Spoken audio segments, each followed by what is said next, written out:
Hi అండి, welcome. ఈరోజు రొయ్యల పచ్చడి పెడుతున్నామండి.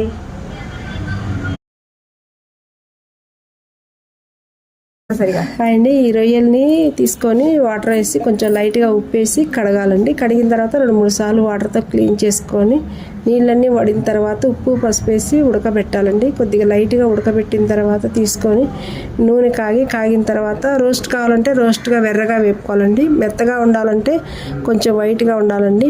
ఈ డ్రై చేసిన ఎమ్మటే తీసిన తర్వాత అదే ఆయిల్లో అల్లం పేస్ట్, అల్లం వెల్లిపాయ పేస్ట్ వేయాలండి. అది వేగిన తర్వాత ఎమ్మటే మళ్ళీ రొయ్యలు రొయ్యలు అందుట్లో వేసుకొని మళ్ళీ దాటికి మసాలా పట్టిన దాకా వేపుకోవాలండి. తర్వాత పసుపు వేసుకోవాలి. తర్వాత ఉప్పు, కారం, పొడి మసాలా వేసాక అయిపోయాక పొడి మసాలా లైట్గా చల్లితే బాగుంటుందండి. దీంట్లో చింతపండు పులుసు వేసుకోవచ్చండి, నిమ్మకాయ పులుసు పెట్టుకోవచ్చండి.